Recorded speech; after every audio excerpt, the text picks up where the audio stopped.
I resonate with a few things that you're saying there is number one, I've worked at a lot of different companies and implemented a lot of different systems that are basically used for execution and, either maintaining or executing maintenance.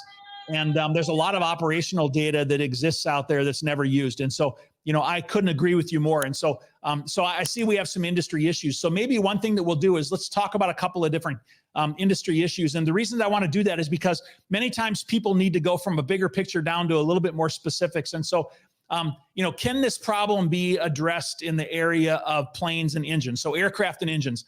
So let's hit three different areas. So number one, aircraft and engines. Sure. What is the real issue with aircraft and engines that exists today?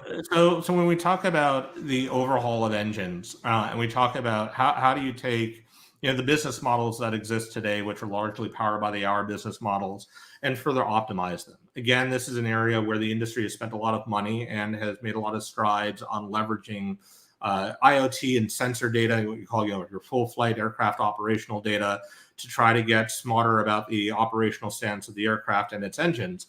But when we look at just the simple communication of data for planning and executing an overhaul, right? There's still a lot of stuff that's done offline that's done inefficiently.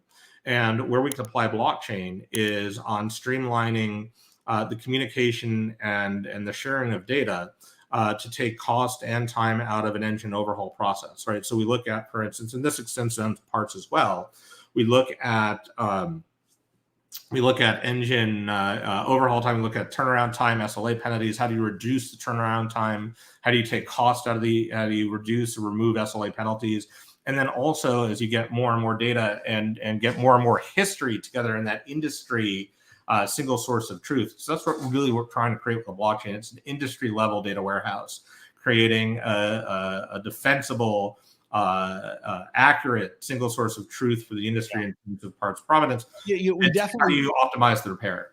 Yeah, we definitely find ourselves in a situation where there's so many different sources of that data, and everybody, because they have separate businesses, have a tendency to hold that data back for their separate businesses. Now, another area I know that is a challenge is parts, because we have so many aircraft parts that exist out there and so many suppliers.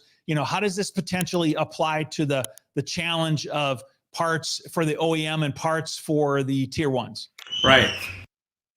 For parts for the OEM, parts for the tier one, where we see blockchain providing a ton of value is in OEMs and tier ones that manage pools, and also what we'd call power by the hour or performance-based contracts, where the tier one or the OEM is entering in a risk share with the operator to provide a better level of service at a lower cost, right? And for the operator, very much the same value prop. It's how do I get correct data faster? So I have fewer parts in quarantine, so I have better visibility into my supply chain, so that I can better optimize my parts repair and supply process around where my planes are flying.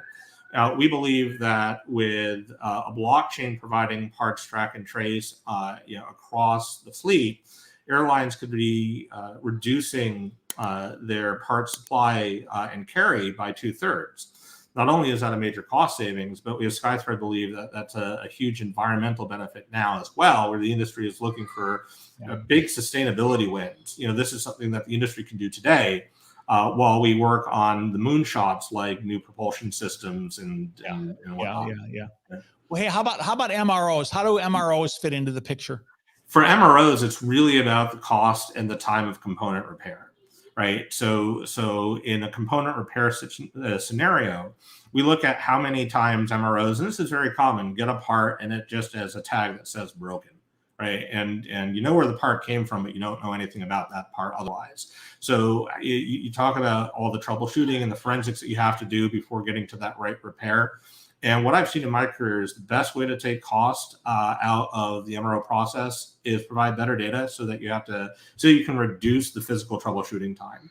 So we reduce the forensics. We provide a cost optimized path to repair. And again, it's about reducing turnaround time, and it's about avoiding those SLA penalties.